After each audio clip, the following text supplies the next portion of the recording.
বৃষ্টির জন্য আমরা বিভিন্ন সমস্যার কারণে এইদিকে নার্সারি শীতকালীন সবজি চারা উৎপাদনের জন্য আমরা নার্সারিতে প্রচুর পরিমাণ চাপের মধ্যে আছি, তাই আমরা বাগানে ঠিকমতো আসতে পারতেছি না।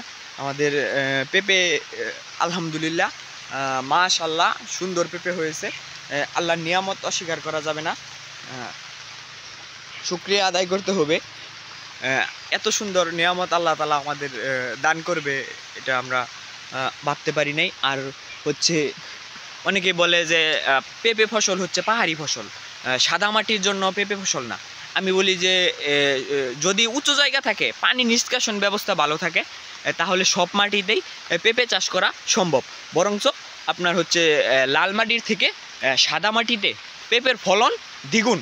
তার বাস্তব প্রমাণ হচ্ছে এই একটি গাছ আপনারা দেখেন, যে তার বাস্তব প্রমাণ এই একটি গাছ। এর থেকে আর ফলন আসে কি? এর থেকে ফলন আসলে তো গাছে লুট নিতে হবে। একটা খুঁটি দেওয়া হয়েছে, এর থেকে ফলন আসলে তো এই গাছে লুট নিতে পারবে না। এরপরে আরও প্রচুর পেঁপে আমরা এখান থেকে ছাঁটাই করছি। এই যেহেতু আমরা পাকা বিক্রি করবো টার্গেট, সেহেতু আমরা পেঁপেগুলো রাখতে পারি না। একটা বোটায় আপনারা দেখতে পাচ্ছেন যে 5টা 6টা অবধি, আপনার আগের ভিডিওতে আমরা দেখাইছি 5টা 6টা 8টা অবধি পেঁপে আমাদের ঠিক ছিল, কিন্তু আমরা রাখতে পারি নাই। কেন রাখতে পারি নাই? কারণ হচ্ছে যে যেহেতু আমরা পাকা বিক্রি টার্গেট, সেহেতু আমরা ভালো ফল, শেপ সাইজ ভালো দেখে সুন্দর ফলগুলা আমরা রাখতেছি, বাকি ফলগুলো আমরা ফেলে দিচ্ছি। তাই যারা এই যে বাকি ফলগুলো যে আমরা ফেলে দিচ্ছি, তারই একটি নমুনা হচ্ছে এই যে এখানে এই টাইপের আঁকা বাঁকা বা ছোটো একটা বটায় অনেকগুলো পেঁপে, তার থেকে 2টা বা 3টা রেখে বাকিগুলো আমরা ফেলে দিচ্ছি।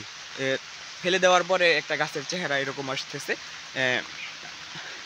সর্বোপরি পেঁপে চাষ সম্পর্কে, পেঁপে চারা বা পেঁপে চাষ সম্পর্কে যদি আপনাদের কোনো অভিজ্ঞতার প্রয়োজন হয় বা কোন এই ভিডিও দেখে অনুপ্রাণিত হয়ে কেউ যদি পেঁপে চাষ করতে চান, ইনশাআল্লাহ চারা থেকে শুরু করে সমস্ত গাইডলাইন দেওয়ার জন্য আমরা সর্বদাই প্রস্তুত আছি। স্মার্ট কেয়ার এগ্রো টিম সর্বদাই কৃষকের পাশে থাকবে ইনশাআল্লাহ।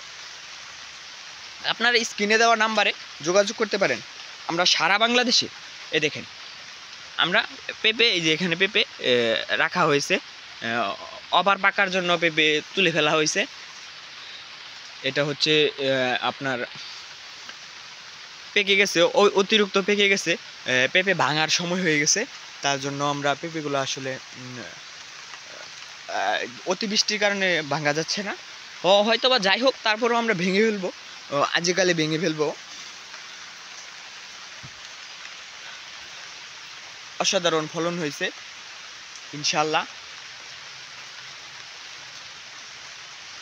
দেখা হবে নতুন কোনো ভিডিওতে।